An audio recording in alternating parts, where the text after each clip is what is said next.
Kembali di channel Pada Sebuah Koma bersama saya Surya.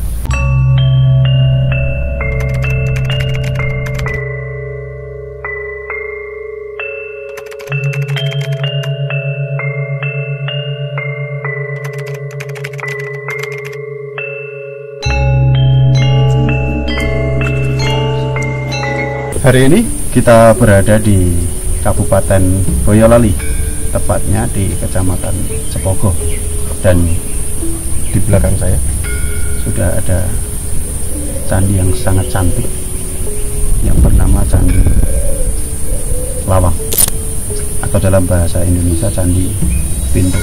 Seperti apa keunikan candi ini? Nanti kita bisa lihat bersama.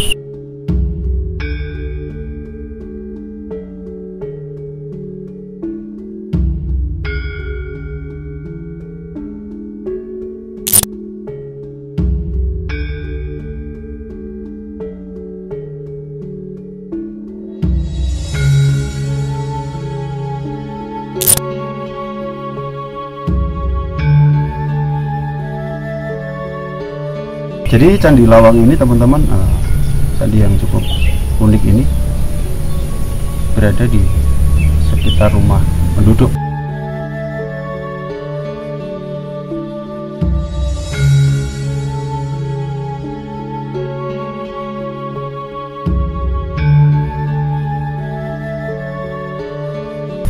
Jadi biasanya candi-candi itu biasa berada di atas bukit atau di bawah, tapi kalau candi ini agak aneh menurut saya.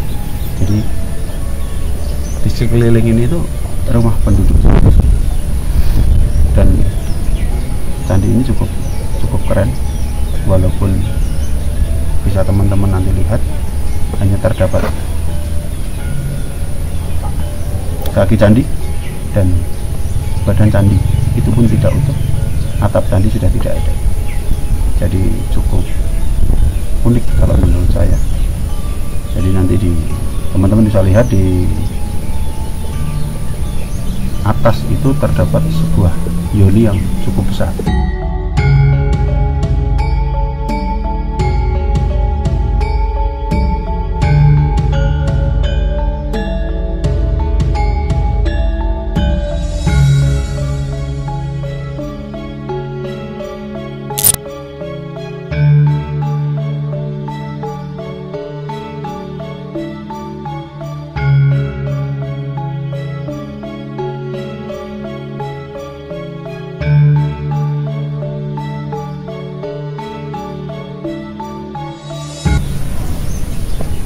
Kali ini saya harus menceritakan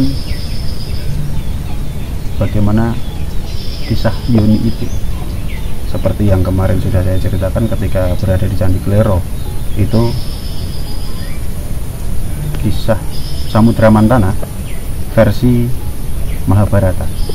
Sedangkan saya berjanji kepada teman-teman untuk menceritakan versi Jawa.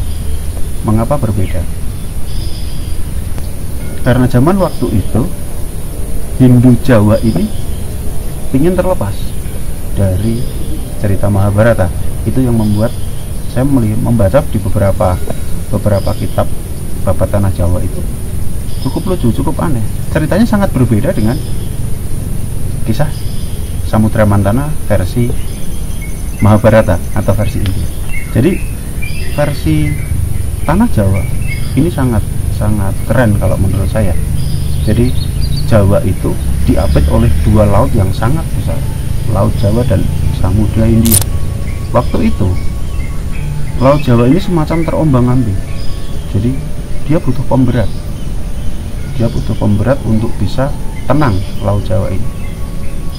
Jadi tanah Jawa biar bisa tenang harus diberi pemberat. Akhirnya waktu itu diutuslah waktu itu para resi dan sebagainya pergi ke Gunung Mahameru atau Gunung Himalaya.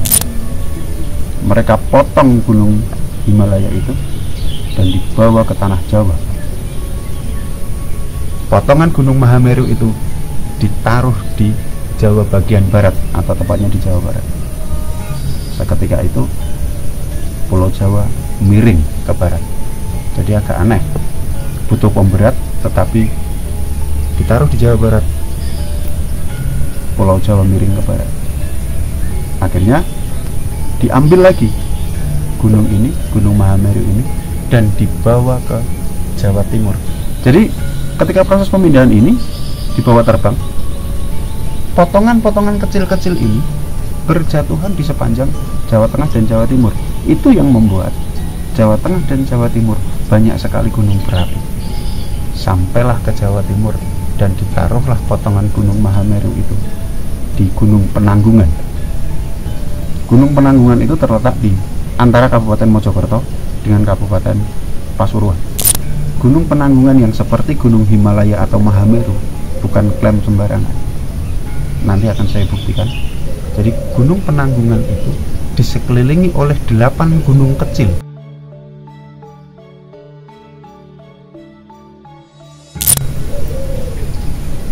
Ini sama dengan konsep Hindu Siwa. Jadi Hindu Siwa itu ada 8 arah mata angin dengan Hindu Siwa di tengahnya, sama persis dengan Gunung Penanggungan itu. Dan saya meyakini di Gunung Penanggungan itu akan banyak situs-situs yang mungkin sampai sekarang belum ditemukan, dan mungkin suatu saat tim pada sebuah koma akan sampai ke Gunung Penanggungan itu. Cukup unik teman-teman cerita versi itu, dan sangat berbeda ketika Samudra Mantana versi Mahabharata itu. Jadi si kura-kura ini adalah jelmaan Dewa Wisnu, dan naga itu naga Basuki. Tetapi kalau versi Jawa, jadi si kura-kura ini Dewa Brahma, sedangkan naganya baru Dewa Wisnu. Dua cerita yang berbeda tetapi satu tujuan, mendapatkan tirta amerta atau air keabadian. Jadi tirta amerta ini diciptakan oleh para dewa agar orang-orang ini sebelum datang ke tempat yang suci itu bersuci dulu. Makanya setelah ini harusnya sebelum kita sampai ke candi ini, harusnya kita bersuci dulu ke tirta amerta di tempat pentirtaan namanya. Kalau di sekitar Boyolali ini ada namanya pentirtaan Cabian Kunti. Ya, bisa teman-teman lihat banyak sekali runtuhan-runtuhan candi di sini, luar biasa. Ada banyak sekali potongan-potongan candi, dan saya yakin candi ini ketika masih utuh itu begitu dahsyat, begitu besar, begitu mewah. Terlihat dari potongan yang sangat-sangat besar, ini potongannya luar biasa. Jadi ada banyak sekali pemuncak seperti ini, pemuncak banyak sekali. Dan ini namanya Padmasana teman-teman. Jadi Padmasana itu biasanya tempat untuk meletakkan sesaji. Jadi biasanya kayak kalau ada upacara untuk saudara-saudara kita agama Hindu, sesaji ini ditaruh di tempat ini.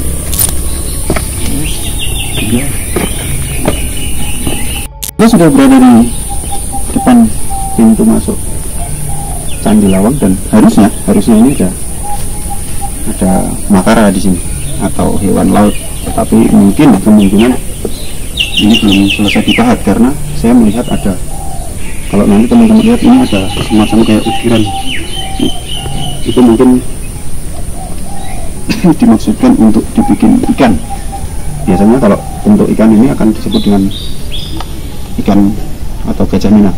Gajah mina itu di sini gajah, tetapi ekornya ikan. Dan saya melihat tidak banyak relief di sini. Tetapi nanti kita bisa lihatkan satu persatu bahwa kebanyakan di sini adalah tanaman. Jadi ada bunga, ada daun, ada banyak sekali di sini. Dan atas saya melihat ada sebuah yoni yang sangat besar, tetapi tidak ada kepala naga dan kura-kura di situ. Berbeda dengan yoni yang ada di Candi Klero.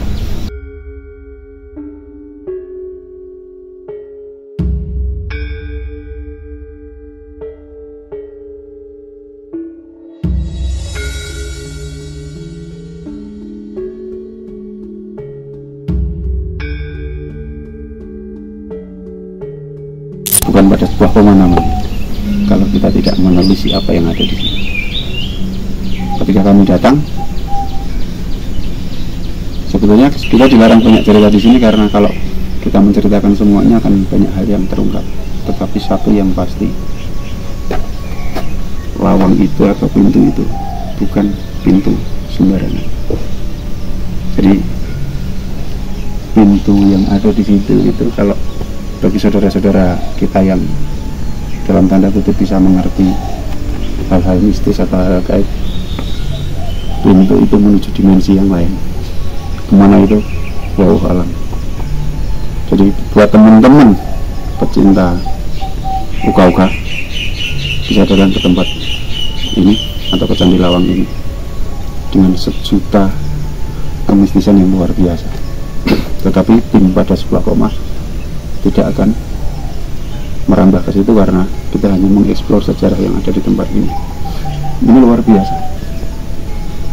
Tidak heran ketika ada lelaki pakai mahkota dan berambut sangat panjang, kumisnya agak tebal, mendatangi saya dan hanya berpesan, "Le, kandak kene sedulur-sedulurmu, tolong goni ditiwuri-wuri, aja dirusak, aja dijupui." Dan saya hanya menjawab, "Nggih, Mbah, insya Allah."